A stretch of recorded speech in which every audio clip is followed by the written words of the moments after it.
Not all who call on his holy name will find their way, will feel no shame. Only those who follow the truth within, obey the Father, that's where life begins. All the loud voices, they lead astray, but Jesus is the truth, the only way.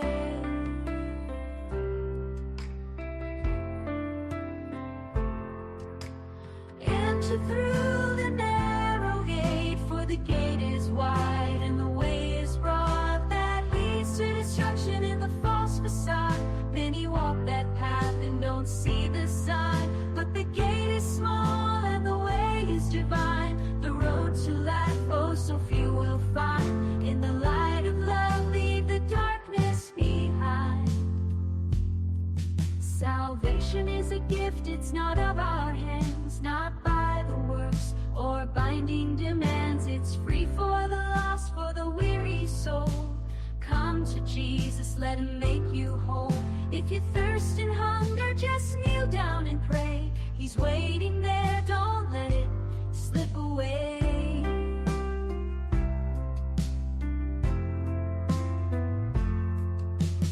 Enter through the narrow gate, for the gate is wide and the way is broad that leads to destruction in the false facade. Many walk that path and don't see the sign, but the gate is small and the way is divine. The road to life, oh, so few will find. In the light of love, leave the darkness behind. Enter through the narrow gate, for the gate is wide and the way is broad that leads to destruction in the false facade. Many walk that path and don't see the sign, but the gate is small and the way is divine. The road to life, oh, so few will find. In the light of love, leave the darkness behind. In the light of love, leave the darkness behind.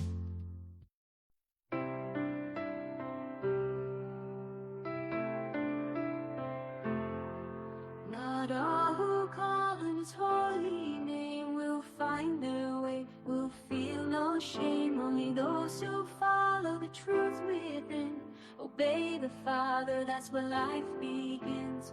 All the loud voices, they lead astray, but Jesus is the truth, the only way.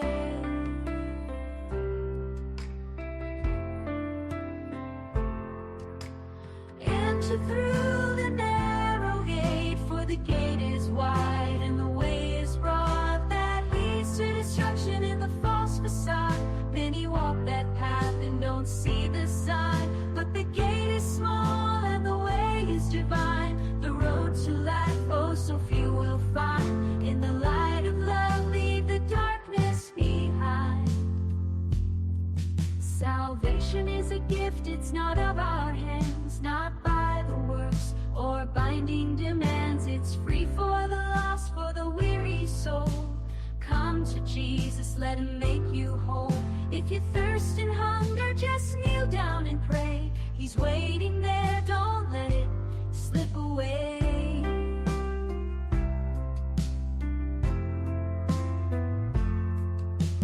Enter through the narrow gate, for the gate is wide and the way is broad that leads to destruction in the false facade. Many walk that path and don't see the sign, but the gate is small and the way is divine. The road to life, oh, so few will find. In the light of love, leave the darkness behind. Enter through the narrow gate, for the gate is wide and the way is broad that leads to destruction in the false facade. Many walk that path and don't see the sign, but the gate is small and the way is divine. The road to life, oh, so few will find. In the light of love, leave the darkness behind. In the light of love, leave the darkness behind.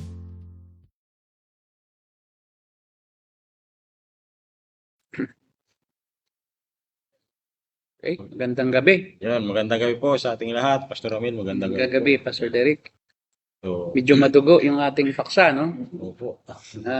Kasi laging nasa headlines itong ating tatalakayin at Para i-headline din po i-headline yata din natin. natin kasi nadadamay lahat no? Opo. So baka inaakala ng mga tao, lalo ng mga hindi Kristiyano na kabilang sa ating grupo ito at ating tinotolerate Mhm. at ating sinusuportahan yung kanyang ginagawa, no? So, Kaya talakayin natin ano bang ating paksa. ayan, Yan. Pastor, ang ating pong pag-usapan ngayon ay ikilalanin natin itong si Congressman Binbinido Abante o kilala sa Congressman Benny Abante. Ano? Siya po ay isang pastor, same time politician. At ang atin lang pong alamin, ano, ako ay curious din at ito ay katanungan ko rin. Siya ba ay isang mabuting halimbawa, Pastor, ng isang matuwid na Kristiyanong leader o politician? Siya ay isang pastor. Atin mo nang talakayin yung background Sige po. niya, no, para to justify naman na legit ba siyang pastor. At ano ang kanyang edukasyon para masabing siya talaga ay pwedeng maging pastor, no, ng isang Bible Baptist Church, no. Para po sa kaalaman ng lahat ay marami pong grupo, no, iba-iba pong grupo ang mga tinatawag na evangelicals. At isa sa grupo ng mga evangelical ay ang tinatawag nating mga Baptist. At sa loob din ng Baptist ay napakarami pa ring grupo yan o sekta. No? Baptist ka na, pero napakarami pa ring sekta doon. At yun po, hindi po kami Baptist. So, disclaimer, hindi po kami Baptist. Hindi namin po siya kagrupo sa pananampalataya. Kami po evangelical, pero kami ay Reformed Evangelicals. At ang Baptist po, kahit na anong denomination o sekta ng Baptist, ay wala kaming kaugnayan sa kanila. Kahit ang Reformed Baptist, no? Hindi po kami doon kasali sa kanilang grupo. Hindi po kami affiliated sa kanila in any way. Kaya po, doon sa salitang Baptist ay wala kaming kaalaman kung sino-sino ba ang Baptist na yan, no? Pero ang alam lang natin ay ano ang paniniwala ng iba-ibang grupo ng Baptist. At ang grupo ng Baptist niya ay Bible Baptist. At sa loob din ng Bible Baptist, marami pa rin iba-ibang Bible Baptist. At ang kanya po ay Metropolitan Bible Baptist. So, Bible Baptist po sa loob po ng Baptist, meron po tayong tinatawag na Fundamental Baptist. No, meron po tayong tinatawag Conservative Baptist gaya ng GCF, Green Hills Christian Fellowship. Meron din po tayong tinatawag na Southern Baptist. Mayroon din pong Pentecostal na Baptist. Yung kanya ay Metropolitan Baptist. So, mayroong First Baptist Church. May original Baptist, no? So, lahat po 'yan ay napakarami pa no na Baptist na mayroon silang kanya-kanyang pet doctrines o yung tinatawag nila na major teaching na distinct lang sa kanila. Pag sinabi nating Bible Baptist ay ang distinction ng Bible Baptist, marami sa kanila yung KGBist only. At mukhang si Benny Abante ay ang pinaniniwalaan lang niya na authorized at inerrant at infallible ay yung King James Version. Yun daw ay infallible na salin. At malaking problema yon. Unang-una dahil wala na pong infallible na Bible. Wala na pong ang tawag doon na hindi ang sa kanya kasi is yun daw KJV ay inspired Bible. Kaya infallible yun. Hindi daw yung nagkakamali yung King James Version at yun daw ay hindi rin daw po infallible and inerrant. Parang yun lang ang inspired. Yun lang ang inspired. Hindi po, wala na pong inspired na Bible. Kahit po ang King James Version o English Standard Version of the Bible ay wala na po diyang inspired. Ang inspired lang po ay yung pong tinatawag natin na autograph o yung first na written in the original language noong original author na wala na iyon. Kaya po walang inspired. Hindi na po yan inerrant, yung mismong King James Version, hindi po rin yan infallible dahil hindi po yan inspired. Kundi, ang ating pong doctrine ay yung pong preservation ng truth ay naroon sa pa rin sa kahit anong sali ng Bible. Hindi lang King James Version yung yung pinoteksyonan ng Diyos, yung pinreserve ng Diyos ang mga katotohanan na nakasulat doon. So kahit anong salin ay pwede pa rin gamitin ng Diyos. So ito ay isang pinakang identity ng ng mga Bible Baptist. Isa pang katuruan ng mga Bible Baptist ay isa sa kanilang major teaching ay yung tinatawag natin na brider, no? Yung may mga Bible Baptist na brider. Opo. Mukha namang hindi brider itong si Abante, pero may mga brider na Bible Baptist na sila lang ang bride ni Christ. At yung ibang denomination ng mga Kristiyano Bisita lang. ay bisita lang sa langit. Sila lang yung kasama sa dulang ng Panginoon. Wow. Ah, May discrimination. gate crusher lang Gate tayo. crusher. No? Gate crusher tayo. Well, tingnan natin ang kasaysayan ni Benny Abante kung paano siya naging pastor. Si Abante po ay pinanganak sa Santa Ana, Manila na. So hanggang ngayon, nandyan pa rin sa Santa Ana. Noong July 15, 1951. At siya po ay pinakapanganay sa 4 na magkakapatid na lalaki. At yung mga kanyang 3 kapatid na lalaki ay mga political ministers din. Mahilig din sa politics pero hindi naman gaya niya na talagang kumakandidato. Kumbaga involved sila sa social aspect at political aspect. Habang lumalaki si Abante, nung bata pa siya, ayon sa isang article sa kanya, ay siya po ay naging shoeshine boy. Dahil mahirap lang po sila, nagbebenta siya ng dyaryo at nagko-construction worker. At siya po ay nagtapos ng bachelor's degree sa FEU noong 1971, tapos nag-graduate siya ng bachelor's and graduate degrees in theology sa Baptist Bible College sa Springfield, Missouri, and Baptist Bible College sa Makati. At mayroon din po siyang master's degree sa government management from PLM. At noong 1971 ay itinatagpo niya ang Metropolitan Bible Baptist Church and Ministries sa Santa Ana. At siya din po ay naging presidente ng Metropolitan Lighthouse Theological School and Institute sa Quezon City. At naging administrator din po siya ng Metropolitan International Christian Academy sa Manila noong 1985.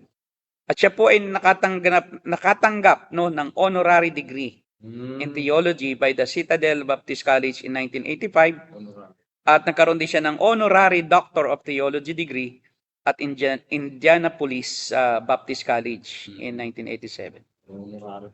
So, siya din po ang founder ng Bible Mode o Bible Believers League of for Morality and Democracy at siya rin po ang head ng Abante International Ministries at saka ng Grace and Truth Community International Foundation, at saka ng Ben O. Abante Baptist Bible College. So dami, Dami niyang mga naging involvement sa academy. So nag-serve siya as counselor muna ng Manila, 6th District. And then siya po ay nag-sponsor po siya ng ordinance na pinagbabawal ang exhibition ng films na sobrang ginoglorify ang mga kriminal o kaya yung mga sex scenes. So, at siya din po ay na-recognize ng Manila City Hall Press Club as the Outstanding Counselor of Manila noong 1984. Pagkatapos siya ay naging commissioner din ng PCUP, Presidential Commission for the Urban Poor, from 1996 to 1998. At tumakbo siya at nanalo sa House of Representatives noong 2004. Na-re-elect siya noong 2007 pero natalo noong 2010 ni Sandy Ocampo. Tapos bumalik siya sa Congress noong 2013, in 2016, 2 beses, pero natalo siya 2 beses kay Ocampo. At na-elect siya as representative ng Manila 6th District noong 2019. At nanalo uli siya laban kay Cassie Sison naman noong 2022. Yan. At muli siyang tumakbo noong 2025 tapos natalo siya ni Joey Uy. Kaya lang dinisqualified ng COMELEC si Joey Uy at kaya siya rin ang pinroclaim na panalo. At siya din po ang kanyang mga naging role ay siya po ay naging chairman ng Committee on Public Information sa Kongreso, at siya din po ay naging Vice Chairman for Appropriations, na siya pong pinagbibintangan na nagkaroon ng nag-insert ng funds Opo. sa GAA. Malaki. Na tinatawag lang nilang BICAM. At hindi maiiwasan yung controversy ngayon na siya ay mayroong kinalaman sa pag-insert ng mga pondo para sa flood control project. At yun ang ating pag-uusapan. Hindi, not too much on the ministry side, pero may kinalaman din kasi sa ministry niya eh. Opo. Dahil nga, kahit saan ka pumunta, kung pastor ka, pastor ang tingin sa'yo ng tao. Opo. Maliban na lang kung nag-declare ka na I'm no longer a pastor, I'm now a public servant, but I'm still a Christian. So hindi siya bumababa. Ito ang problema sa maraming mga tumatakbo sa politikang pastor. Pinagsasabay nila eh. So wala silang ascendancy na madadamay ako siguro sa mga isyong politikal na alam naman natin sa Pilipinas ay napakarumi. Kaya ako muna ay bababa muna. Step down muna. Mag-step down muna ako as pastor at ako muna ay maglilingkod sa bayan. Kaya ang problema pag pinagsabay ay hindi maiiwasan no, na yung mensahe mo sa kongreso ay siya ring mensahe mo sa pulpito paglinggo. Hindi talaga maiwasan po yun. At kailan lang ay naging mainit yung kanyang statement no na meron daw umaakit di umano sa kanya o nagbibintang na inaakit niya. Kasi meron siyang sinisharan siguro tapos ang sabi daw nung taong yun inaakit mo lang ako. So sabi, ba't naman kita aakitin? Ang pangit-pangit mo. Opo. Ang dami nang ang pangit dito sa aking congregation. Magdadagdag pa ako ng pangit. Grabe naman. So, namali yung kanyang understanding doon sa word na inaakit. Akala niya ay parang may malaswang connotation yung tao. Parang sinisid. Marahil yun ay Quezonian, no? Tagalog sa bandang Southern at Northern Quezon. Kasi alam natin na yung salitang pag-akit ay hindi malaswa, no? Pag inakit, ang ibig lang sabihin sa atin ay niyayaya. Just simple as that. Hindi yung parang, yung interpretation niya kasi is, may connotation na sinisidyus daw niya yung tao. Babae marahil, no? Yun ang kanyang sermon sa pulpito. So hindi maiiwasan talaga, no? Kasi ang emosyon ng tao ay palagi ng malakas ang control sa tao kahit ano pang lalim mo sa pananampalataya, kahit pastor ka pa. At na kasabayan ang karir niya sa politika ay halos kasabayan ng karir ni Villanueva, ni Brother Eddie. So halos magkasabay sila na namumulitika. At sila ang magkakasabayan sa Kongreso. Si Brother Eddie naman ay sa party list, no, si Bac. Siya ang nominee at siya ngayon ang nakaupo. Dalawa sila actually yata o tatlo na nominee na nakaupo ngayon sa Kongreso ng SIBAC party list. Tapos si Abante ay marami naman siyang nagawa na mabuti, no, na in fairness marami po siyang mga isinusulong o isinulong na mga batas na makabubuti, no, sa ating pananampalataya bilang mga Kristiyano, gaya noong anti-SOGI bill, no? Lumaban siya sa SOGI bill at siya din ay lumaban doon sa legalization noong rights ng mga LGBT. Ayaw din naman sa mga bading, ayaw din sa mga tomboy, sa mga lesbians, no? At doon sa divorce bill, tumututol din siya sa divorce bill. At natural naman kasi kung Kristiyano ka normal lang naman 'yon. That's only natural. You should not have parang second thoughts pa pagka ganyan na yung usapan na papabor ka ba. Siya rin ang isa dito sa Manila, sa dalawang representative sa Manila na pumayag na noon ay mag-renew ng franchise yung embattled ABS-CBN. 11 lang sila na lumaban para sa ABS-CBN. At maaari ang ano ng iba, syempre nakukulayan ng baka ito ay may kasamang, kasi halos lahat ayaw eh. Sila lang, isa lang siya sa 11, sila lang na congressmen ang pumapayag. Sa napakarami, 300 plus na congressmen. At siya din ang sa ngayon ay siya ang nag-head ng Quad Committee nitong mga nakaraang buwan bago nangyari itong flood control investigations. Ay siya ang nag-head ng Quad Committee at inimbestigahan din niya si Presidente Rodrigo Duterte. Mamaya pakita natin kung paano niya tinreat si Presidente Duterte. At kanyang inimbestigahan ang mga alleged extrajudicial killings and other irregularities during the war on drugs campaign sa ilalim ng pamamahala ni former President Duterte.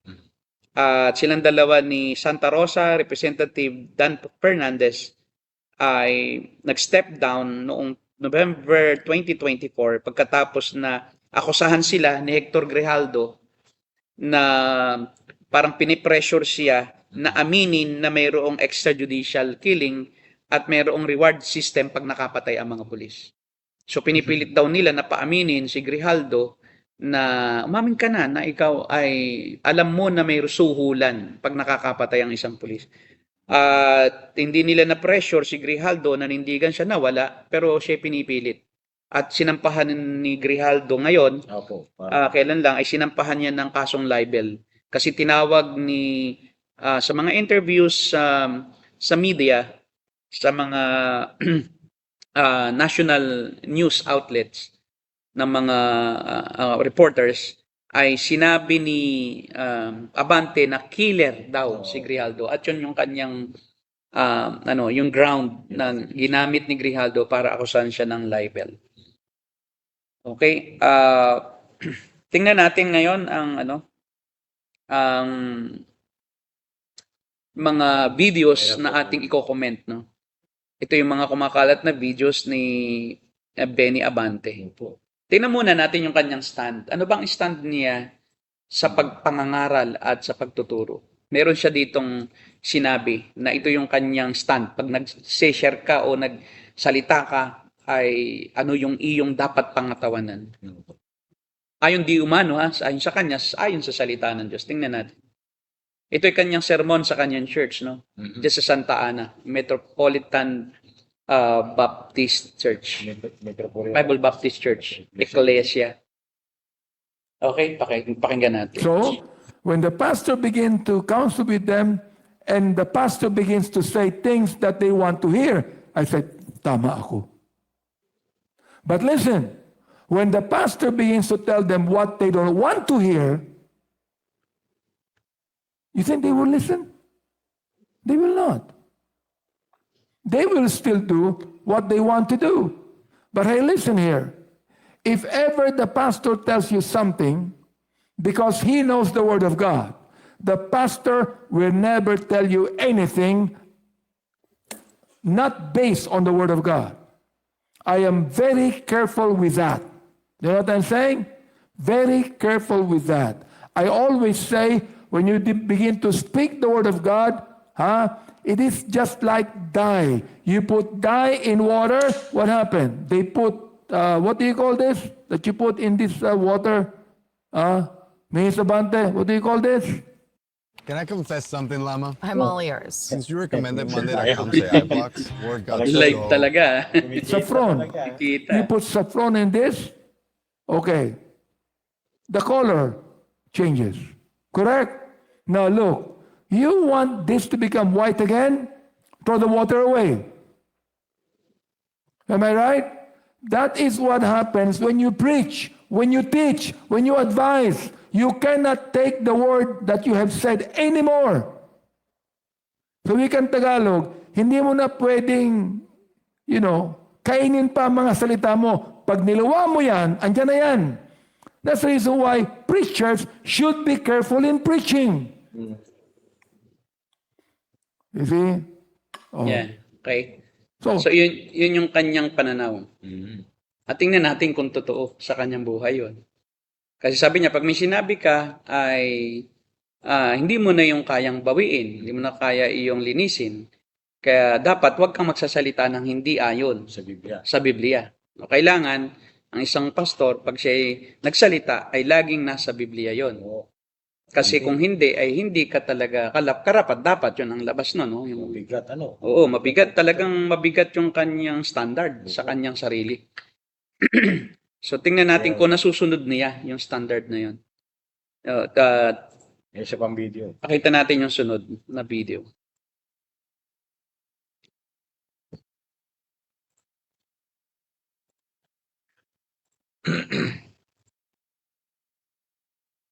Taon to sa harapan nyo. Mas pinagpala ba kayo kaya sa akin? Ha? Tingnan niyo ako. Pwede ba kayong makapagyabang sa akin ngayon? Pwede ba kayong magyabang sa akin? Wala dito miyembro kahit sino na pinagpala ng Diyos na katulad ko. Na binigyan ng kapangyarihan. Na lahat ng bagay ibinigay sa akin. And every day, when I would pray to God, I would say, Lord, I'm overwhelmed over the blessings you would give me. Tingnan niyo itong taon to sa harapan niyo. Oh. Okay, okay. Sabi niya, hindi ako magsasalita. No? Ang pastor dapat magsalita nang wala sa Biblia. Pagka nasabi mo na, hindi mo na siya pwede pang bawiin, baguhin. Dahil yun na yun. Sabi na.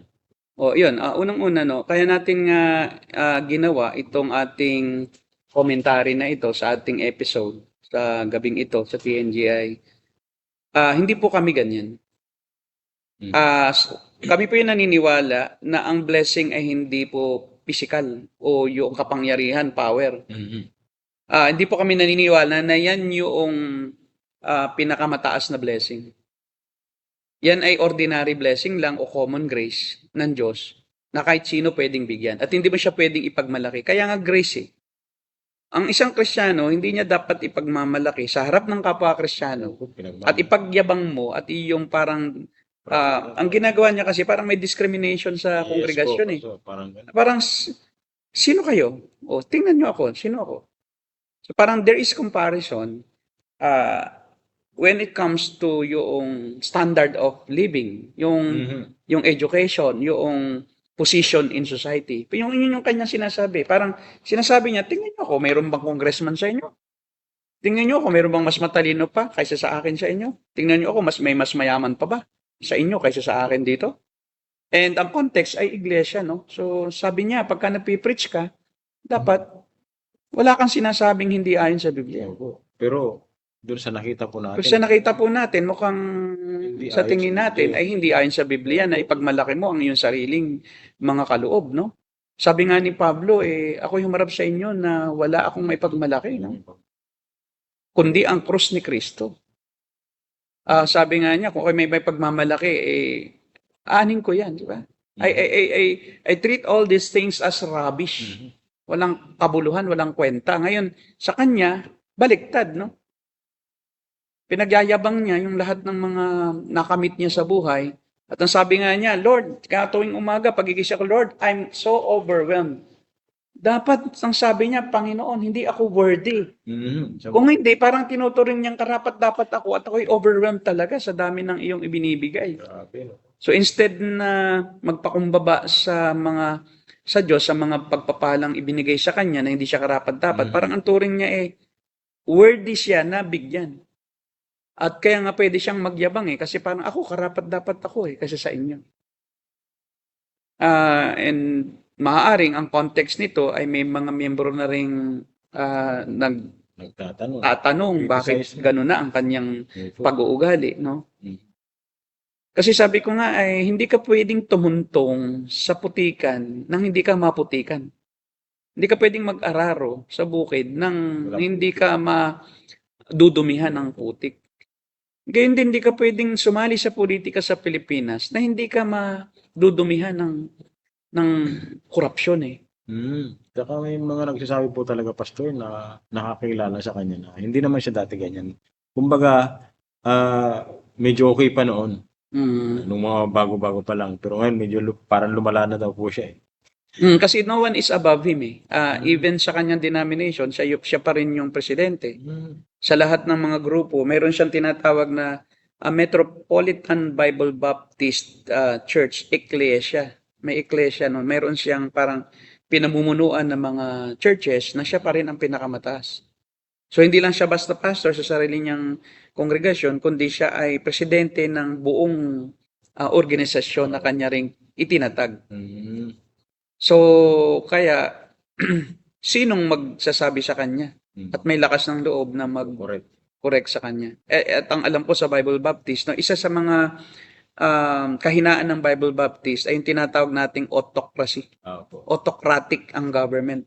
Unlike sa Reformed at Presbyterian na yung mga presbyter o elders Mhm. ang nangunguna at mayroong tinatawag na consultation and approval within the eldership or the board of elders. Pero sa mga Bible Baptist, talagang matutukso ang pastor na kumontrol o mangontrol sa miyembro dahil no one is above them and no one is at par with them. Kaya kita mo lumalabas sa salita, sino sa inyo ang mas mataas? Ibig sabihin, lumalabas dun sa kanyang pananalita na ako ang pinakamataas. So walang pwedeng magsabi sa akin na ako'y mali. O walang pwedeng magmalaki sa akin na kaya ko ring gawin at kaya ko ring maabot yung iyong naabot. At walang pwedeng tumapat sa aking naabot. Yun ang sinasabi niya dyan. Pride na yung ganun, Pastor. So lumalabas ay sa obserbasyon ko lang Mhm. ay punong-puno na siya ng pagmamayabang po, Palaluan. kapalaluan at isa yan sa kinamumuhian ng Diyos. Opo. You can do good things, you can serve in many ways according to your capacity, but ang Panginoon ay hindi ka makakaligtas sa Panginoon pag ikaw ay mayabang na kaya ka pala naglilingkod na ganyan dahil pala meron ka palang pansarili na pagmamalaki sa iyong sarili. So dapat maglingkod ka nang hindi mo ipapantay ang iyong sarili sa iba o hindi mo pagmayabang ang iyong mga pinaggagawa sa kapwa-tao mo, lalo sa harap ng iyong kongregasyon. Kasi it's a no-no. Talagang mapupulaan ka. Si parang ikaw ang tawag diyan ay nambabaoy ka na o nagyayabang ka o nagmamaliit ka o nagdi-discriminate ka nang hindi mo kapantay. Dapat ang isang pastor ay hindi makitaan. Kaya doon sa mga qualifications ng isang pastor sa Timothy, no? Opo. At saka sa Titus ay bagsak siya. Mhm. Kasi dapat ang isang pastor ay mahinahong magsalita lalo pag sa kongregasyon dahil ikaw ay modelo, no?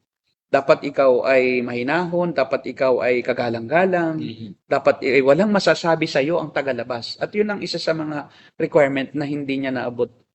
Yung you are above reproach. Pag sinabing above reproach, yung mga tao sa labas, walang sukat na masabi sa iyo na sukat na nakakahiya Mhm. sa iyong pagkatao. At yun ang problema sa kay Benny Abante. Tingnan pa natin yung isa pang video. Sige po. Kay Romualdez yun. Ay pa siya yung video. Kasi hindi video yun. Saka na lang yan. Yung video na Isang kasunod video. ng Karen Waldes. Yan. Tingnan natin yung kanyang approach. Yan. Tama yan. Yung kanyang approach sa committee, no, tungkol sa mga vloggers, no. Hindi yan yung isa, yung Opo. Kayo yung kasunod. nasa ano sila, Mhm. nagba-vlog. Yung mga nagba-vlog kanya lang inimbestigahan. Nakita ko na Oops. Sige pa. Oops. Yan. Yan. Tingnan natin yung kanyang attitude dito sa mga nag-cause ng parang pagkapahiya daw niya, no, sa mga comments, sa mga postings sa Facebook. At kanya itong kinokondem. Tingnan natin. Panoorin natin. Wala akong ginawa masama sa inyo, ha? Pinapatunayan niyo yan, ha? Pangalawa, hindi niyo ako kilala. Tama ba, Miss Joey Cruz? You do not know me personally. Correct, Mr. Chair. And Mr. Chair, I do not even know Miss Joey Cruz personally. Am I right? Correct, Mr. Chair. But, you made a statement against me. O ito, babasahin ko, ha? O, ang sabi mo, ganito, kung Abante, paswelduhan ka ng taxpayer, gago. Tinawag mo ako Tinawag mo akong gago. Oh, bakit? Ba't mo ginawa sa akin yun? Gusto mo ba akong umiyak ngayon sa'yo? Sabihin ko, ba't mo ginawa sa akin yun? Bakit mo ako tinawag na gago? Bakit po, Mr. Chair? Please, yes. Mr. Chair, and I think it is already established that we do not know each other personally. Ano po yung pakilakas nga po? Hello, Mr. Chair? Mr. Chair? Okay. I think it is already established that we do not know each other personally. Therefore, the statement was said based in a not personal way, but it is an observation of my reaction Mr. Chair, on meron ka the- pang salita. Your observation is that I'm gago? Is that your observation? This pertains to the public function as I perceive it, Mr. Chair. No, you're public what? Public action, Public Mr. Chair. action. So you mean that is the public that is actually telling me that I'm gago? No, Or is Mr. it Chair, you? the statement Let me came ask from you, me. Mr. Chair, is it you? Yes, Mr. Chair. So you were the one that said that, right? Correct, Mr. Chair. Ayun. Pero hindi mo ko kilala. Wala akong ginawa masama sa'yo.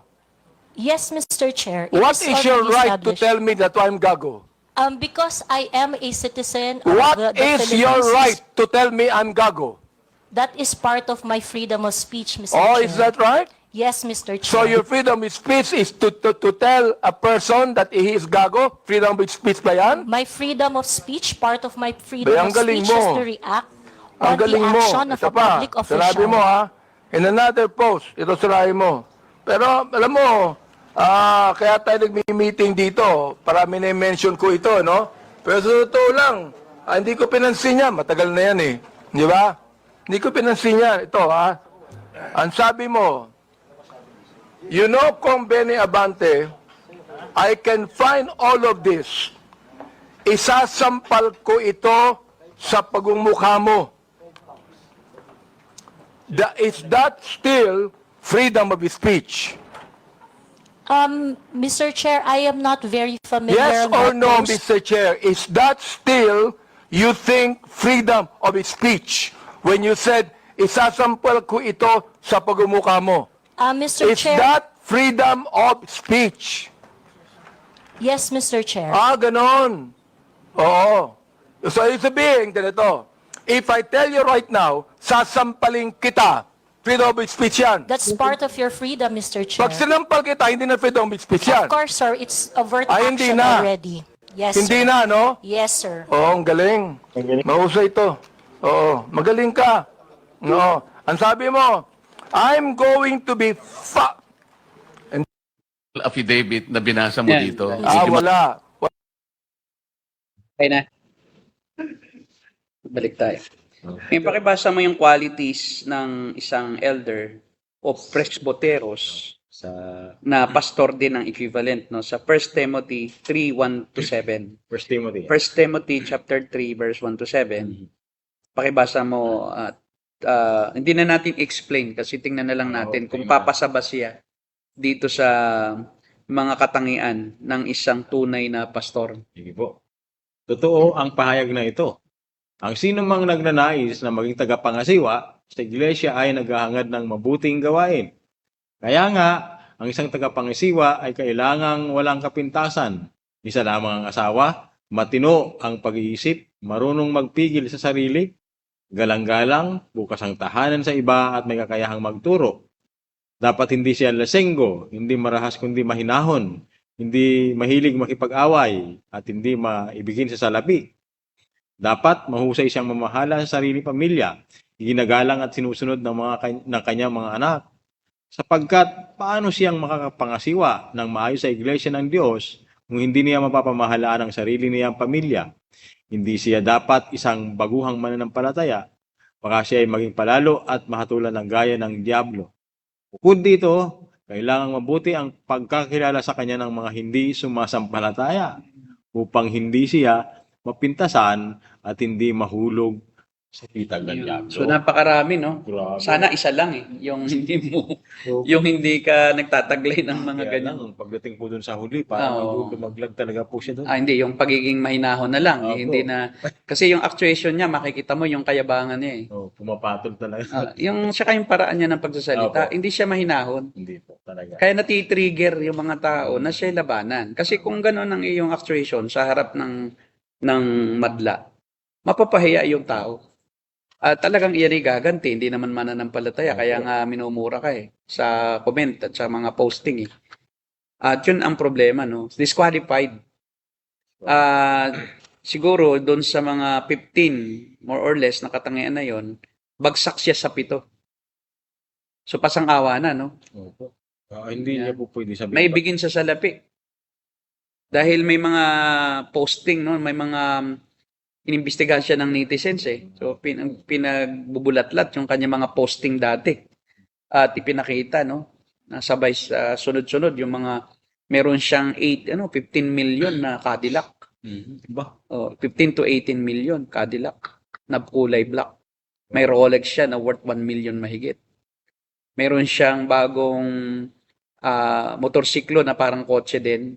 Ang tawag doon, parang tri-bike na worth million din.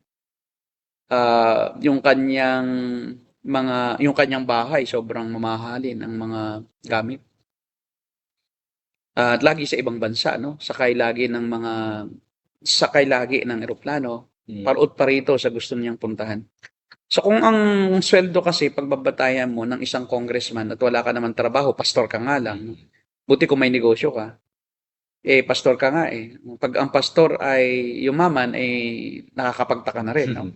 Kung wala ka namang negosyo. Kung yumaman ka lang dahil sa pagpapastor, wala ka namang pinagkukunang iba, teka, dangerous na. Ibig sabihin, meron kang pinaghuhugutan na maaaring illegal. No? At yun nga, saan ka kukuha ng ganoong kalaking pera na pambili ng 15 to 18 million na isang sasakyan, Cadillac? Ang sweldo lang naman ng isang congressman baka wala pang 300,000 a month. Doon mo kukunin pa lahat yung Talagang delikado. Akala ko po, Pastor, sa mga nasa NAR pastors lang ang ganito. Yung mga nasa Pentecostal pastors, meron din pala sa Baptist. Oo, marami sa Baptist. Lalo sa Bapticostal. Opo. Di ba? Grabe talaga. Nangaagaw pa yan ng mga church, yung mga ibang Baptist. So, di ba? Tapos ay nasisilaw na sila. Kasi nga, autocratic form ng government ang Baptist, karamihan, Bible Baptist. Kasi nga, kung ikaw lang ang nasusunod, ikaw ang pinakamataas, walang pwede sa iyong magmando o wala sa iyong pwedeng sumaway. Kaya nga, ang tithes and offerings ng church, hawak din ng asawa ng pastor eh. Kita mo, isang malaking kamalian, no? Sa mga autocratic na churches na ang pastor lang ang nasusunod. Ang pastor, ang decision maker, ang asawa, ang treasurer. Ang anak, ang auditor. Paano na yon kung mayroong pera dyan? Paano mo makokontrol ang grid mo kung walang-wala ka, tapos hawak ng asawa ang mga pera? Ay hindi naman nakabangko, nasa lagayan lang, nakasusi doon sa mga probinsya, no, ganun eh. At sa probinsya, napakaraming nagiging tiwali na pastor. Mga Pentecostal din, lalo't higit, no? Kasi ang Pentecostal talagang autocratic ang form ng government. Po, Pastor. Sila lang ang nasusunod, wala nang meeting yan eh. Opo. Walang meeting yan. Saka talaga, Pastor, Walang reporting sa kongregasyon. Okay, sabi mo. may kilala po akong pastor ng Pentecostal sa probinsya. Siyempre, alam po natin, sinabi mo kanina na siya talaga ang nagdidesisyon dyan. Kahit na when it comes to financial. So, ngayon, yung finances ng church po nila ay nakabangko. Kasi siya sa mayroong karapatan na magdesisyon kung Siya ang signatory. po, siya signatory. Ngayon ay nangailangan siguro yung pastor, winidraw niya lahat yung na hindi alam, no? Kasi kung siya ang signatory, lalo kung sole signatory siya. Yun po ang naging problema. Nawala yung Pondo. pera, yung pondo ng church na hindi alam ng mga leader na iba. Lahat ng member mismo ng church. So, yun na, nakakalungkot. Malalaman iyon kasi may passbook eh. Opo. So, pwedeng mapacheck. At saka kung ang mga miyembro ay nangailangan ng report, paano ka mag-report kung wala kang papakitang ganun? Pagdududahan ka na, bakit wala tayong reporting ng ating taunang pananalapi, no? Hindi na namin alam kung bakit na hindi na tutugunan yung mga pangailangan dito. Ni walang pangbili ng ostya, no? Kasi nga, nakuha na pala yung pera sa loob ng bangko. At wala naman po siyang hindi pwede na mag-object yung mga members. Hindi, kasi takot eh. Kasi ang panakot ng mga naranasan ko at nasaksihan ng sarili kong mata. Touch not the anointed. Yun po ang Pagka yung mayroon na nagko-question sa behavior ng pastor, magko-quote na sila ng mga panakot ng mga Bible verses. Gaya nga nung wag mong salingin ang inanoint o pinahira ng langis ng Panginoon. Kung hindi, ay mamalasing ka. O may karma. Opo. Katulad yung binabanggit nila yung kay Elisha na siya ay tinuksong kalbo. O ang ginawa daw ng Diyos, pinakalapa sa mga uso yung mga bata na nanuya sa kanya. Parang yun ang pinapalabas na kung kami may nakagawa ng anumang kasalanan, huwag nyo kaming salingin dahil gagantihan kayo ng Diyos. Grabe. Nasa Diyos ang paghihiganti. Di ba? So, ang problema, mali ang context nung kay David na don't touch the anointed. Kasi salita yun ni David kay Saul, hindi sa pastor. Si Saul yun, hari. At si Saul, masamang hari. O, ibig sabihin, masama ka ring pastor. Diba? Kasi pinapapatay na kasi ni Joab eh. Kasi inahanap siya ni Saul. Tapos nalaman ni Saul na nagtatago siya sa isang lugar. Nadumi si Saul o tinawag ng pangangailangan. At sa tawag ng pangangailangan ay pumasok sa kuweba. Andun sila David sa likuran. So habang nagbabawas si Saul, naroon talaga katabi yung kanyang yung balabal bilang hari, no? Sabi ni Joab, patayin mo na. Ito na ang pagkakataon. Binigay na siya sa iyo ng Diyos. Yun ang yun yung point na sinabi ni David na I will not touch the anointed. Hayaan ko ang Panginoon ang pumatay sa kanya. Hindi naman pastor si Saul eh. Tsaka wala namang kingdom ang church na para pagharian ng isang mabuting hari. O di inaamin nyo na kayo masama. Dahil ang sinabihan ng ganoon ay masama. Ang nagsasabi ng ganoon ay masama. Ang sinasabihan pala ni David. Hindi naman pastor. So out of context. At sa buong New Testament na nag-umpisa ng iglesia, walang pastor na ganoon na nung kumukontrol sa kongregasyon at nagnanakaw ng pera. Oh. Hindi sila, actually si Pablo, hindi siya nagpapasweldo. O pagkatapos itong mga pastor na iba, hindi naman lahat may mga matinuri naman. Ang sinasabi lang natin ay yung mga talagang ganoon ang ginagawa. Marami din naman sila. Pastor talaga. Ganun. Dapat po ay yung mga pastor na ganyan, dahil sa kawalan ng kabubuhay, ay nakakagawa ng masama. Kinokontrol na ang kongregasyon. Minsan nga, nagpapa-sacrificial giving. Kasi may problemang pinansyal ang pastor.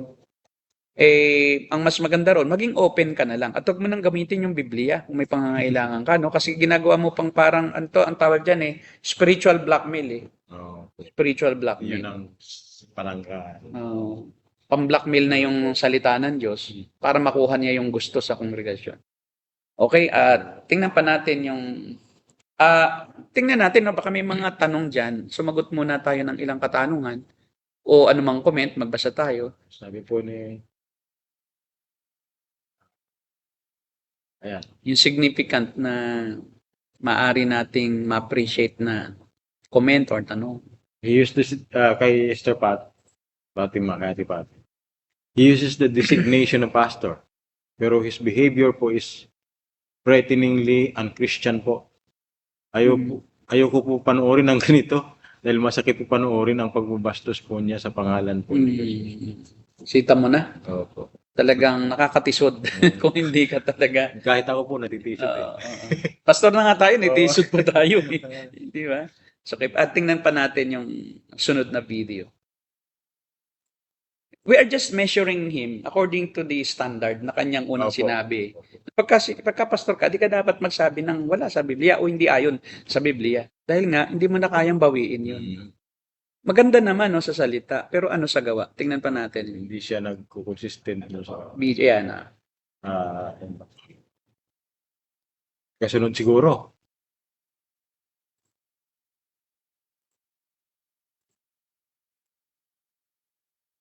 Yan.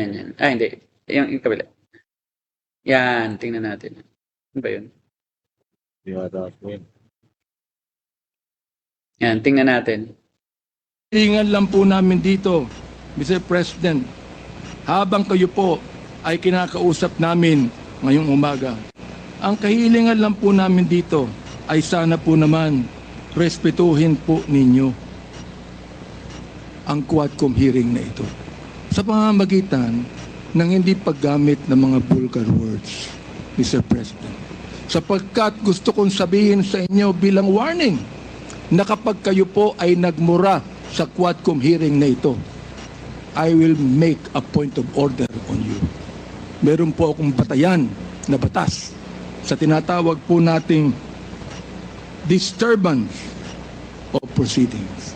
Gusto kong basahin doon po sa Psalms 109, 17 to 18 and 28. Hindi ko alam kung naniniwala kayo sa Diyos.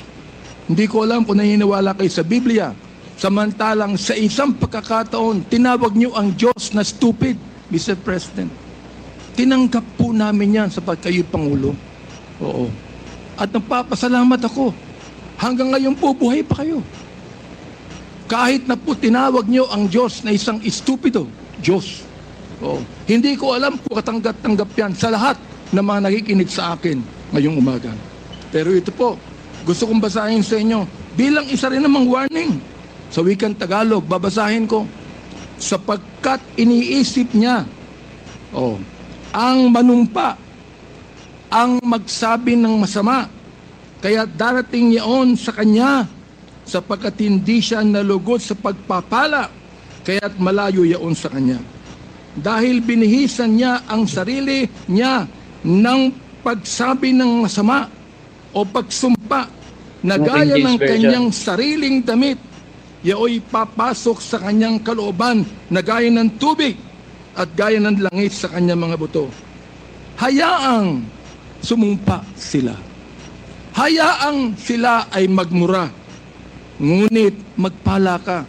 Ang kahilingan po namin ngayon, Mr. President, sana po, imbis na mura ang marinig namin sa inyo, sana po, bigyan nyo kami ng pagpapala sa Quadcom na ito. Sapagkat hindi personalidad ang tinutukoy namin dito. Ang tinutukoy po natin ito, issue na kinakailangan po natin tuldukan sapagkat ito po'y kailangan ng ating bayan. Kapag sila'y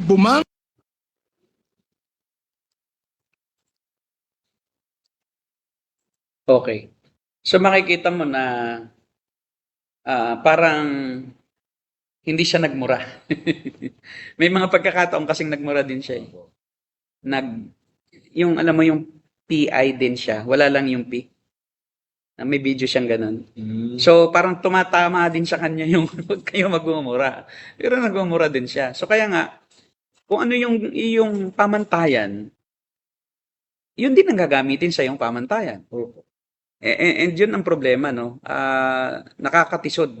Akala mo napakatino, di ba? Ngayon, ang problema diyan, yung interpretation niya ay yung Diyos daw na tinawag ni Duterte na stupido, ay yung Diyos niya. Alam mo kasi, I don't believe that Duterte knows the true God. So that's why he cannot speak against the true God. Nang stupid kasi he doesn't know the true God. How can you say something to somebody that you don't know about and that you don't have knowledge of? Kaya nga, alam mo kung sino sinasabihin niyang stupido na Diyos? Si Kibuloy yun. Sino ba ang nagpapakilalang Diyos kay Duterte? Di si Kibuloy. O si Kibuloy yung kilala. Kasi alam mo, sa theology kasi, pag ang isang tao ay hindi Kristiyano, hindi nila kilala ang Diyos. So, sinong Diyos ang kanyang minumura? Si Kibuloy. Kayo naman, hayaan nyo. Di ba? Kasi yung salitang Diyos, generic ating ngayong usisain, sino yung Diyos na yon? Yun ba si Yahweh? Hindi nga niya kilala yun di ba? Paano niya mumumura yung hindi niya kilala? Kaya, my point is, The point that I want to make is, masyado tayong tinuturing natin yung Diyos ni Duterte. Diyos na din natin eh. I cannot accept that the God of Duterte is also the same with my God. Because he doesn't know my God. Yung Diyos niya eh. Si Kibuloy yung kausap niya laging Diyos eh. Ba't mo naman sasabing, Diyos ko si Kibuloy? Teka muna. Kaibigan niya yung Diyos eh. Oh, di ba? Kaibigan nga niya yung Diyos eh. So it's a matter of theology. Hindi tayo masyadong ikaw nga nagmura ka sa Diyos eh. Di ba? Nagmumura ka sa Diyos, hindi ka pa Kristiyano. Hindi mo siya kilala, paano mo siya kapatungkulan? Ang nakikilala mong Diyos, yung maling Diyos. Yung Diyos na ginawa ng isip mo. Hindi yung tunay na Diyos ng Biblia. Kaya makitid talaga ang theological framework ng mga ganyan eh. Tama. Diba? O kahit pa may magmura dyan na iusisain ko, sino yung Diyos na yun na kilala niya? Yun ba yung Diyos ko? Hindi. Generic lang na word na Diyos. Di ba? Kung in-explain niya, yung Diyos ng mga Kristiyano at yung Diyos ng mga Hudyo, Sa Biblia. yung Ama ni Jesus, yun ang aking minumura. Hindi nga niya kilala eh. Si Jesus nga hindi niya kilala. Paano pa niya mura yung tatay? Di ba? I think That's my theological point of view. Okay? I think Pastor, mayroong video talaga tayo na dito na siya ay nagmura eh. Oo, Yung meron. kasunod siguro nung isang Tingnan natin kung yung panukat niya kay Presidente Duterte ay parang yung kasunod nung kanina na siya yung may babae. Oo. Yung may babae. Sige pa. Yung video kanina, isa pa. Isa pa. Hindi siguro yan. Isa pa. Meron isa pa. Sa una siguro. Wala yan. Sa una doon sa may vlogger. Pagkasunod na may vlogger yan. Nasaan yung may vlogger? Yan ba yun?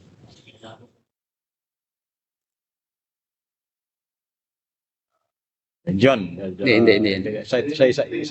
Isa pa. Yan. Yan. Tingnan natin nga kung Yan. tingnan mo yan. Yan. Yan, tingnan. Okay ba yung sinabi niya? Ayan nga. Hindi, yan nga. Di ba yan? Yan nga yun. Yan nga yun. Tama yan. Tama yan. Yan. Iba lang ang picture. Oo. Sige. Tama yan. Hindi. Okay. Yan, ano lang po niya.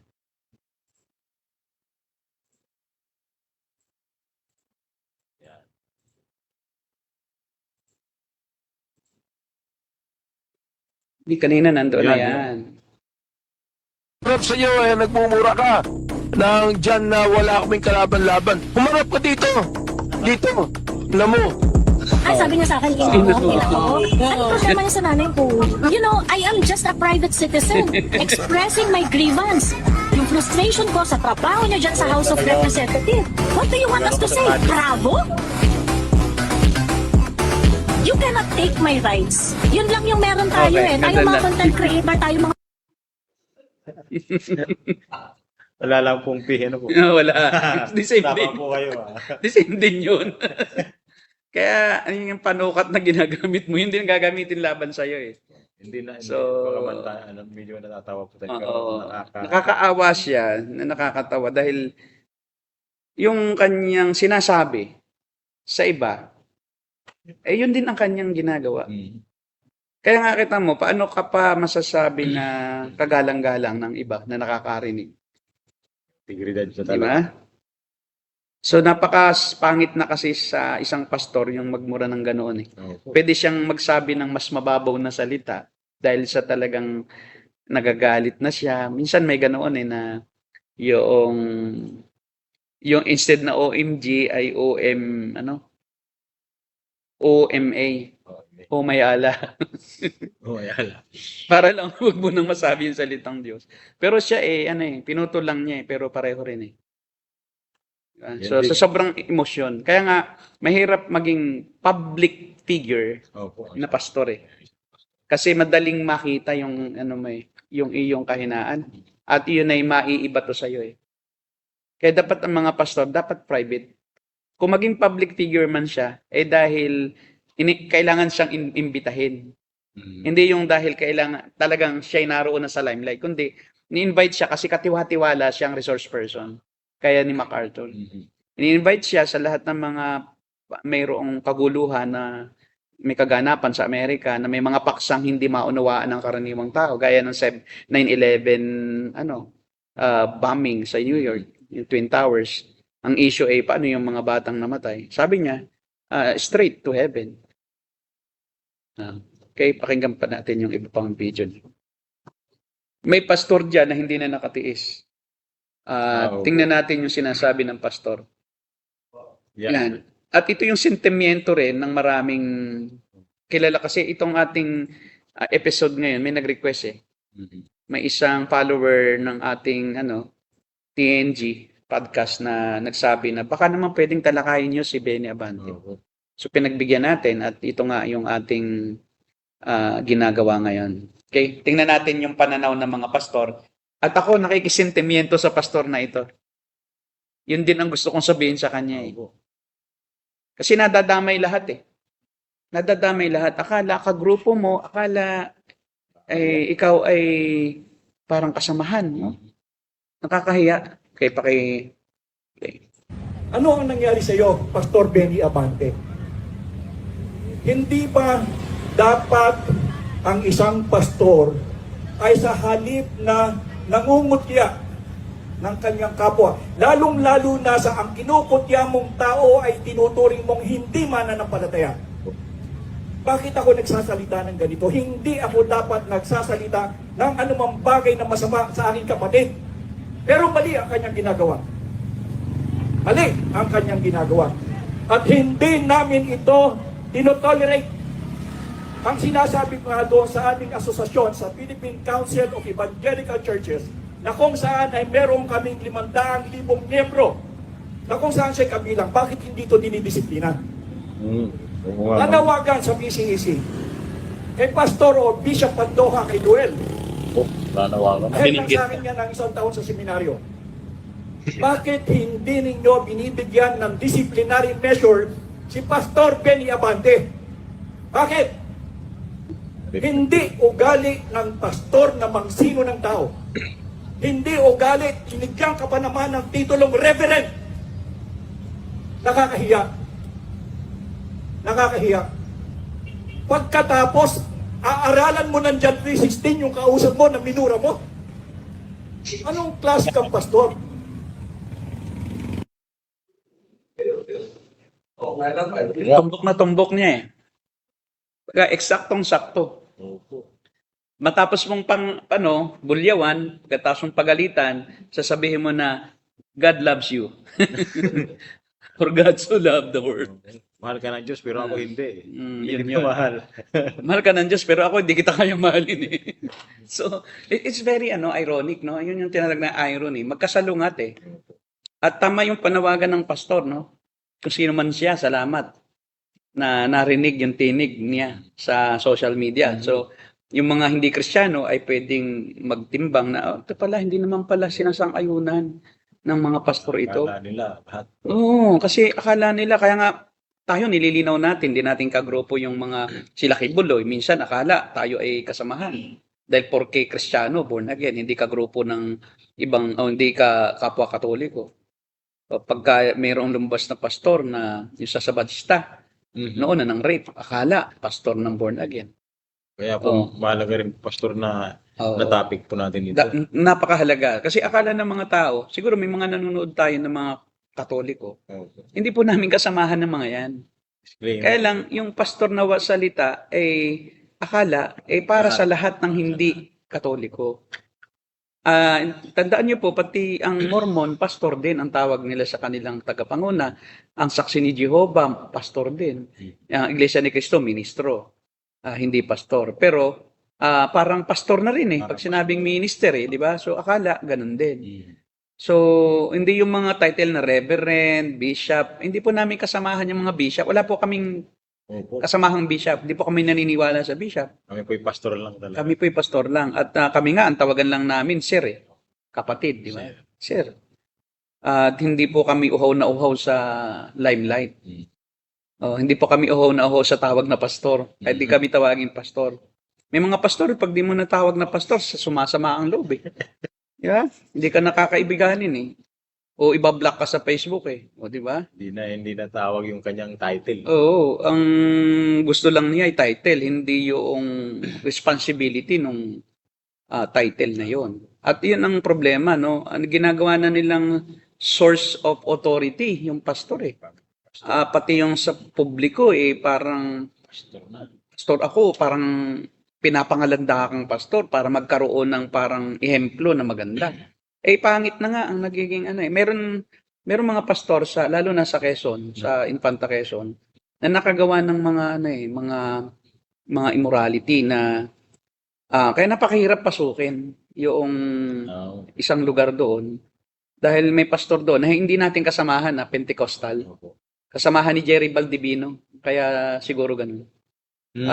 Kasamahan niya na nagtayo ng church doon, papatawag na pastor dahil Pentecostal.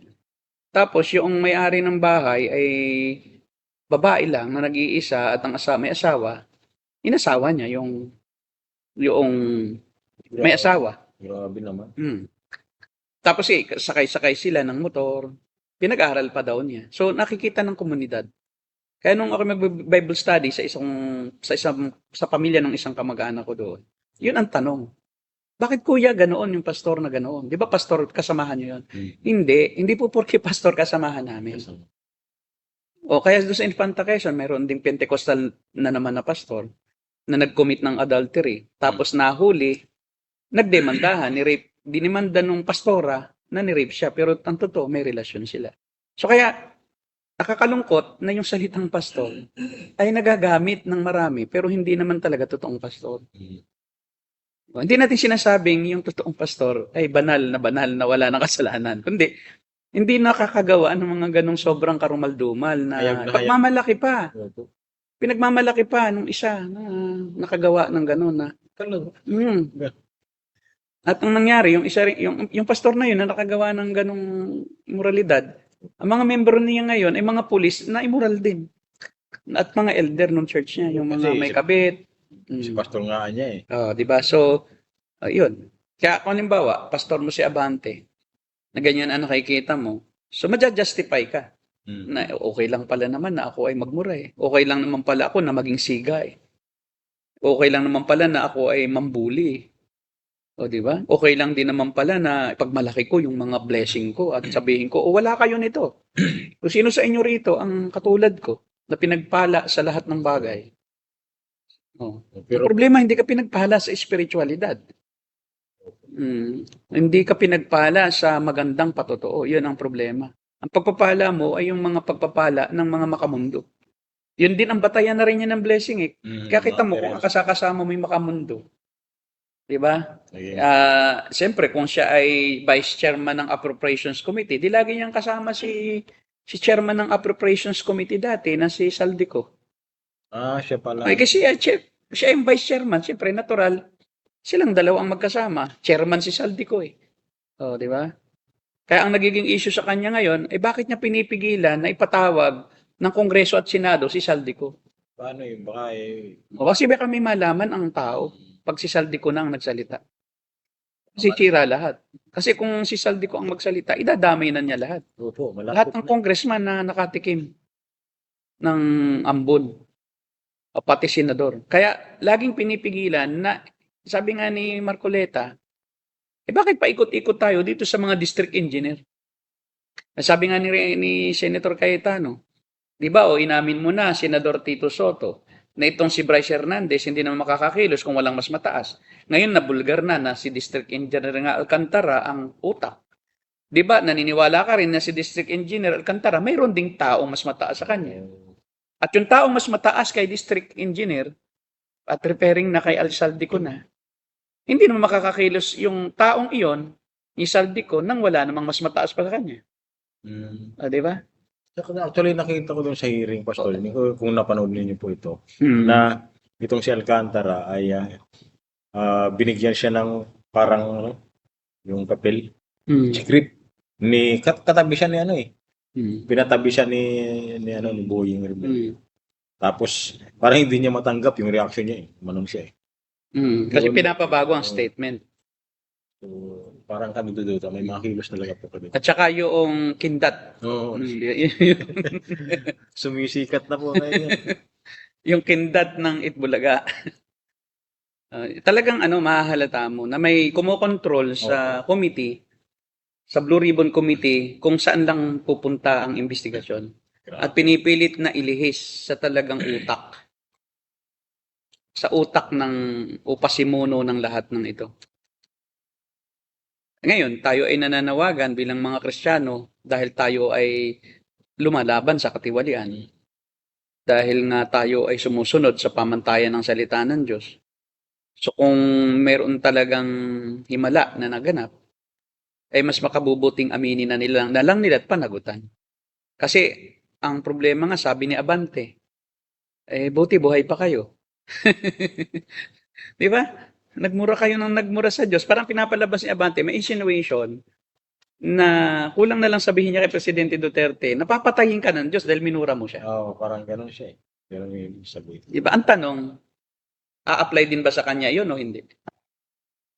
Hindi po eh. Sa kanya. Sa kanya hindi. Hindi po. Baka sabihin niya, hindi ako pinagpare na ako eh. So, Baka sabihin niya. ang Diyos naman na nakakaalam ng puso ng tao eh, no? Kahit kahit ang actuation may ganoon, malinis naman ang iyong intensyon. Maaaring yun ang kanyang sabihin. Bakit na majudge nyo ba ang aking damdamin at puso at isip? So sa panlabas, ganun lang ako, pero ako'y maamo. Ako'y maawain, ako'y mahabagin. Ako ay banal. Ako ay tapat sa Diyos. Maaaring yun ang kanyang salubin. Pero yung laman daw po ng puso ay nakikita sa panlabas yun eh. Iyon ang problema. Yun ang Walang not laman. normal na direksyon ng argumento. Diba? Bakit ganun ang sinabi mo?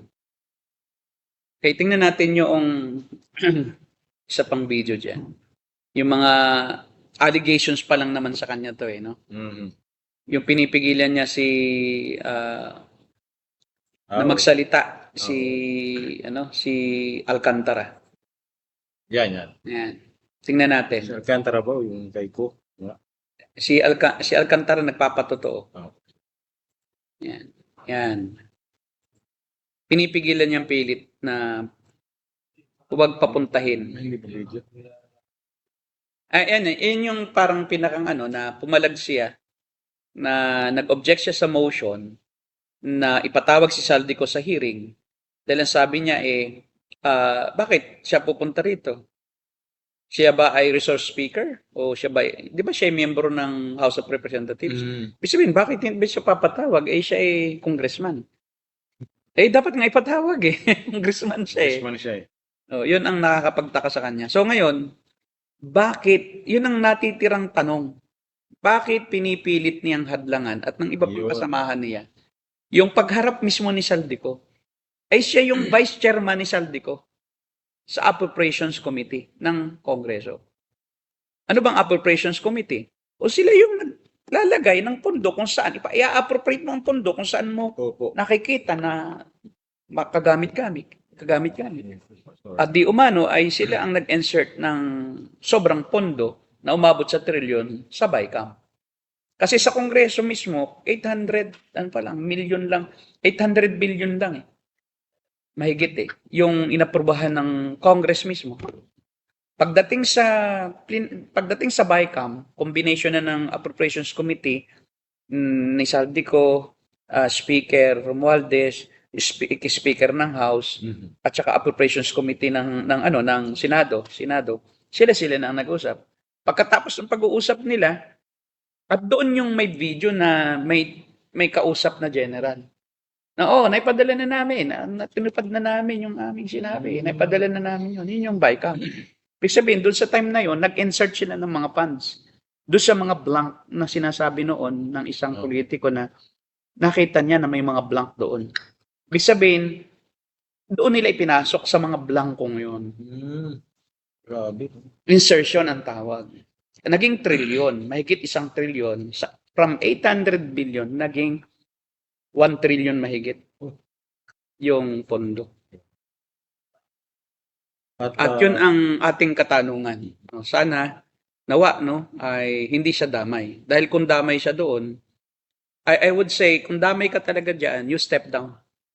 Pero Pastor, ito yung nakakalungkot kasi ang nakikita natin dito doon sa mga actuation niya na dapat as a servant of God na nandyan ka sa public, na mayroon kang righteous motive, hindi mo dapat parang pinipigilan yung investigasyon Mm. na nagkukos ka ng delay. Mm. Kumbaga po, dapat talagang Kasi justice delay, justice denied. yun. If you want to go for justice, you should agree doon sa Kaya nga po. mabilisang proseso. Kasi pag nagdi-disagree ka doon sa madali na sana kasi patawag mo lang naman 'yan eh. Oy, ano ngayon kung ikaw naman na hindi kasali, bakit natututol ka kung talagang pro-justice ka? 'Yun ang problema ngayon. Yun ang- At yun ang ating hihintayin, abangan ang susunod na kabanata. We still don't judge na mayroon siya talagang katiwalian unless malaman ng taong bayan sa isang mayroong tawag diyan due process, no? Dumaan sa proseso ng batas na pag-iimbestiga at talagang may mga saksing nagpapatunay at malinaw na ebidensya na talagang nagdadawit sa kanya. For now, we don't judge him na siya kasama dyan sa mga nagkasala na nagkamal ng bilyong-bilyong piso dahil sa mga flood control projects. Okay? Yun.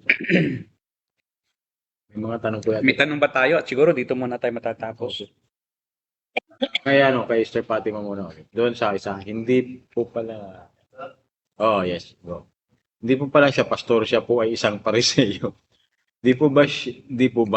Siya po ay tila isang pariseyo na madalas po nabanggit sa Biblia. Oo, maaring ganun. Yung katangian niya ay katangian ng isang pareseyo. Dahil yung sinasabi niya ay hindi niya ginagawa. Sabi po niya, Sinasalungat pa nga niya eh. may tanong pa po si Sister Fatima, meron po bang disciplinary power ang PCEC? Sadly po wala. Wala. Ang PCEC po, no, para malinaw sa mga kasapi ng PCEC, at ito hindi nililinaw eh. Pag sinabing PCEC is Philippine Council of Evangelical Churches. Council lang po yan, hindi po siya denomination. So PCEC serves as a forum o samahan, association. Kaya nga ano siya eh, council eh. Ibig sabihin, konseho o samahan ng mga evangelical na grupo. I mean, Pastor, At ang PCEC po ay hindi naman po involved sa leadership ng individual churches. At iba-iba naman pong churches na uri yan. Meron nga Pentecostal, Bapticostal, may Baptist, may mga ABCOP dyan, may mga hindi ko alam kung may Presbyterian, parang wala, no? Ayaw ng Presbyterian sa ganyan eh. Mga nasa report. Yung mga Reformed tradition, ayaw sa kanila. Kasi nga, yan eh, ang tawag dyan, ecumenical. Pag sinabing ecumenical, ay sama-sama kayo kahit na iba-ibang paniniwala nyo at yung social action lang ang ating pagkasunduan. Pero sa theology, wag tayong magkasundo. Free ka, kahit ano. Kaya meron diyang apostolic din eh. Nandyan nga din si Baliano eh. Yan ay apostolic yan. Yung apostolic reformation, ang belief system. Reformer siya ng apostol. Nagre-reform. Ginagawang apostol ang mga membro, ang mga pastor na kasama. So, kaya dumarami ngayon ang apostol eh. Dahil sa mga inordain ng PCEC na mga ano. At ngayon nga, meron nga ngayong tinatawag, yung speaker ngayon si Pantoja eh. Yung CLAM, yung Oo po. apostolic ministry. Opo. Parang ano lang. Imagine mo, no? Nung panahon po ni Jesus Christ, Pastor, siya ang pumili ng Oo, apostles. oo. Parang Ngayon- siya na ngayon, si Jesus Christ. Opo. Siya ang leader na ng mga apostol eh, di ba? So, kung ikaw ang leader ng mga apostol, sino ka na? O, di ikaw na si Jesus Christ. Hindi, yung papel lang. Yung papel lang. Pero hindi pa siya yon. Kasi nga, ang problema sa PCEC is mas lamang yung yung ecumenism eh, kaysa sa doon sa talagang action eh, na pagkakaisa sa katotohanan eh. Magkaisa lang tayo sa ating political leaning yan. Kasi ang PCEC, pansin ko lang namumulitika. Nakikisawsaw sila sa mga isyong panlipunan at nag-i-issue ng statement na para bagang lahat ng evangelicals ay kanilang kasama sa mga statement nila. Kaya noon, nagyaya sila ng marcha doon sa trillion sa EDSA ba yan? Opo, sa EDSA. Sa EDSA. Sa shrine niya. Ang problema ay naroon yung mga dilaw, naroon naman sa kabila, naroon naman ang berde. Sa kabila, naroon naman, nagkawatak-watak na at sila'y kumakampi doon sa dilawan. Dapat ang Kristiyano walang kinakampihan, apolitical tayo. Ang atin lang kakampihan, yung righteousness. Yung righteousness. Dapat doon tayo, pro-righteousness tayo. Pero hindi tayo pro-persons. Pro-persona. Ngayon, may individual tayong biases, o di iyuhin mo na yon. Huwag mo nang pasunurin ng iba sa yung personal bias. At kung magsalita ka, may freedom of speech naman, pero huwag mong gamitin ang yung authority as pastor na impluwensyahan mo yung iba na pilitin sila sa kanilang babaguhin mo yung kanilang paniniwala ng sapilitan. Mali yun.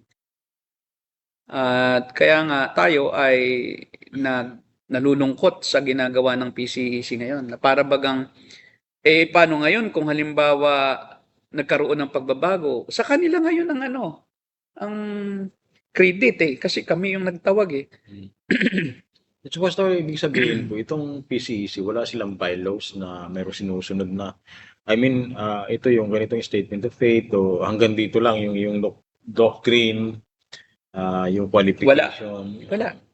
It is purely a council or association. Parang PABATS din, yung Philippine Association of Bible and Theological School, di ba? Yung PABATS. Kahit anong doktrina mo, asosasyon lang naman tayo Di sama-sama lang tayo, di ba? Sa effort na magturo. Kahit anong ituro mo. Ganon din yung PCEC.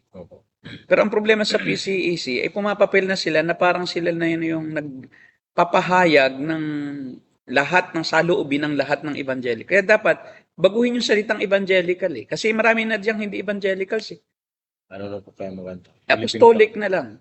Philippine Council. Of Apostolic and Pentecostal Churches. Karamihan na kasi Pentecostal naman Dapat ganun na lang. Kasi iba naman ang evangelical sa Pentecostal Huwag mong gamitin yung salitang evangelical. Diba? Hindi bagay sa Pentecostal yung salitang evangelical So, nagkaroon, mas marami na nga dyan, Pentecostal sa loob at saka mga, yung apostolic na di ba? So, pagkatapos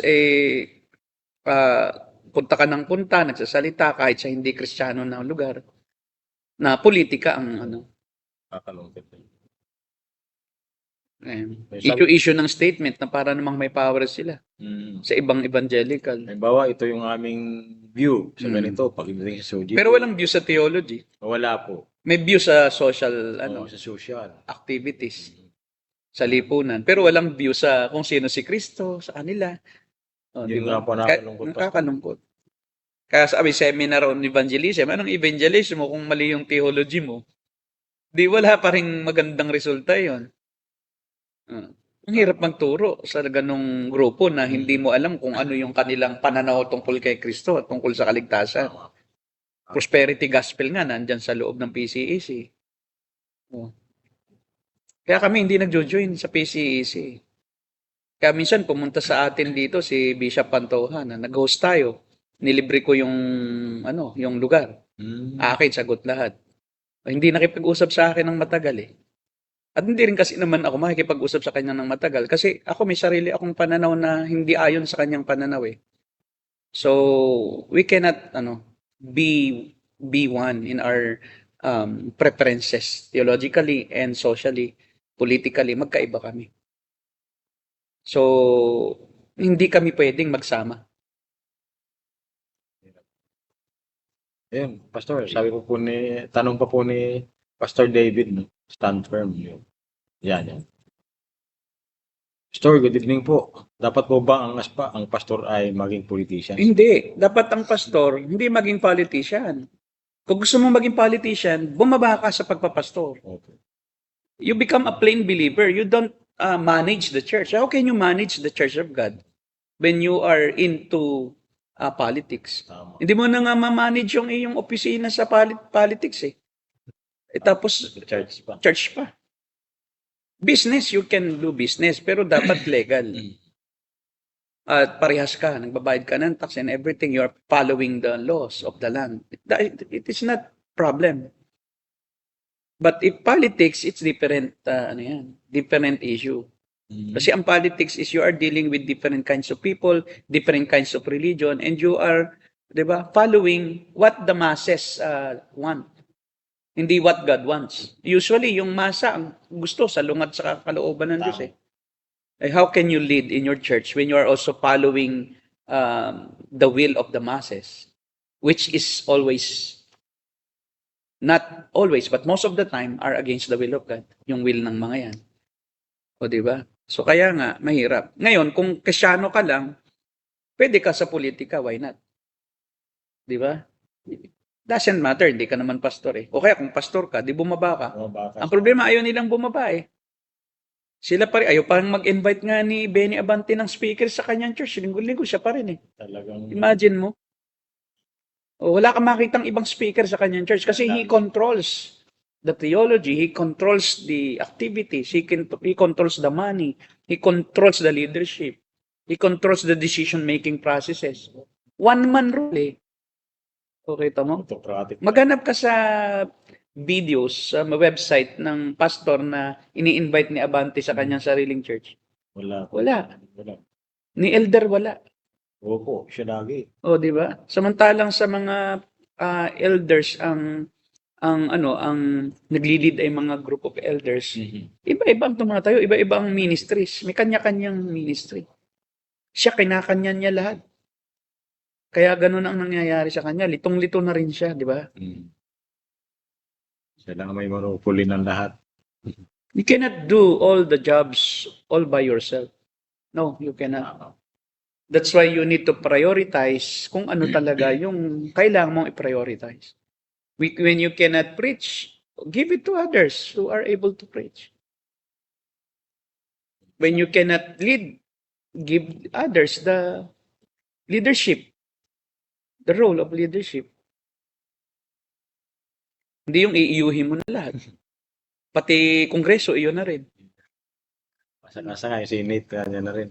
Yes, so pati Senate, baka siya na rin sa sunod. Pangarap pa yatang maging presidente. Naku. Sorry, hindi po ako bubuto sa kanya kasi lalong masisira ang kanyang iglesia eh. Kaya kung masira ang ang patotoo palalo ng mga sangkakristyanuhan na identify sa kanya o siya nakiki-identify. Okay, wala na bang tanong? Yun po, hindi pwede. Kung ikaw po'y pastor, huwag ka pong magpolitiko. Kung gusto mong magpolitiko na lang, o di huwag ka nang magpastor. Maging karaniwang ka lang miyembro, ibigay mo yung leadership sa iba. Pag sa politika. Okay, Romans 1, unbeliever, 13 siguro. Precious the truth. Precious the truth. Actually, yung sinabi ko sa Romans 1. Evangelical po ba ang nagpa-practice ng acceptance of prayer? Yes, evangelical. Pentecostal din po. Baptist din. Nagpa-practice lahat halos. Yun lang reform ang hindi. Prayer of acceptance. Madaling maging Kristiyano sa prayer of acceptance. Pero ang tanong, totoo bang naging Kristiyano? Yun ang tanong. Sa bibig lang kasi naging Kristiyano yun. Nabuo na anak na ako ng Diyos. Karamihan. Baka wala pa sa dalawa, sa loob, sa bilang na 1,000, baka dalawa lang ang totoo. Tapos yung napatanggap mo na 998, aangkining Kristiyano siya. Pero hindi na bago. At papasukin ang mga iglesia at idudumihan ang dambana ng Diyos. Dahil sa iyong maling paraan ng pag-iebanghelyo. Mali po ang altar call. Bagamat may naging Kristiyano diyan, pero kadalasan ay hindi. Hindi. At saka may altar call man, hindi siya naging Kristiyano dahil sa altar call. Kundi isang araw, siya dinil ng Diyos sa pamamagitan ng banal na Espiritu. Siya binuhay sa Espiritu. Hindi dahil siya pinatanggap. Hindi yon ang pagiging Kristiyano, yung ikaw mismo lang nag-decide. Kundi ang pagiging Kristiyano, ang Diyos ang nag-decide na ikaw ay tanggapin bilang anak. Oo. Pero ako po kahit ako pastor, hindi ako naniniwala na naging Kristiyano ako nung tumanggap ako. Kasi experience ko na yun. Mula nung tumanggap ako, yung buhay ko ganoon pa rin. Ibig sabihin, talagang hindi talaga effective yun. Hindi siya means talaga na pag tumanggap ka, ay automatic Kristiyano ka na, born again ka na. Hindi talaga siya. Maliban na lang na kumilos talaga ang banal na spirito sa tao. Unless a man is born again in the Spirit, not born again in word, but by the Spirit of God. Okay, magpaalam na muna tayo at saka tayo, si Ramil, ano sabi niya? Ramil Labandia. Diyos ng Catholic ang binabanggit niya. Tama, pwede. Kasi Pwede rin, pwedeng Diyos ng Catholic, hindi si Kibuloy. Kasi kalaban niya mga pari. So yung Diyos ng pari. Hindi naman niya kilala ang tunay na Diyos, di yun ang mumurahin niya. Pati si Miriam Santiago, hindi nang minura niya, yung Diyos ng Katoliko. Yun ang Diyos nila Katoliko siya Pero kung magmura ay reform, tunay na Diyos ang minumura nun. At hindi niya kayang murahin ng Diyos. Mahirap yata Hirap yun. Hindi niya kaya. hindi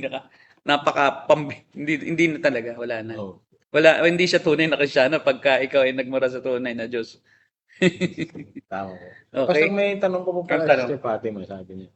Sino po ang may accountability? Kaya Bante po. Pwede po bang yung church po niya ang magpataw ng church discipline? Pwede nga po ba ang PCEC? Hindi po pwede ang PCEC. Yun ay maling pananaw ng pastor. Akala niya ang PCEC may power to discipline Opo. na ng individual member church. Saka hindi ko alam kung member yan ng PCEC. I think Metropolitan. rin po. Kasi yan autocratic. Baka hindi yan Baka hindi yan member doon So hindi po pwede lalo na kung kahit pa member, ang po pwede yung tama, yung church niya. Sana may maglakas loob. Mga leaders. Ang mga leaders. Yun. Cha-challenge po namin yung mga leaders dyan sa Church si Abante. Kung kayo po yung nakikinig, yun na pong sawayin. Okay nyo na. Diba? Sawayin nyo na kasi sumosobra na po. Hindi na siya tolerable. Opo. You cannot tolerate such actuations na. At saka lalo na siguro kung siya na-involved talaga sa flood control, pati sila Joel Villanueva, Naku po. dapat bumaba na sila. Opo, nakakaya kayo sa sangka-Kristyanuhan. Oo, nakakaya. Sa bagay, si Joel Villanueva, hindi naman din natin kasamahan. Kasi siya na may Pentecostal, GIL Charismatic Pentecostal yan. So, pero yun nga, still, identified tayo dahil born again daw. Okay, paalam na tayo. So, Maraming salamat po sa pagtalakay, expose at rin ng Panginoon. Salamat po sa inyong mga tanong. Patuloy na magtanong lang po kayo at mag-suggest din ng mga topic na pwede namin pong may discuss sa mga susunod na live podcast namin. So, yan. ito po ang Nandanaro Gate and we are the Cult Busters. God bless you. See you next Tuesday.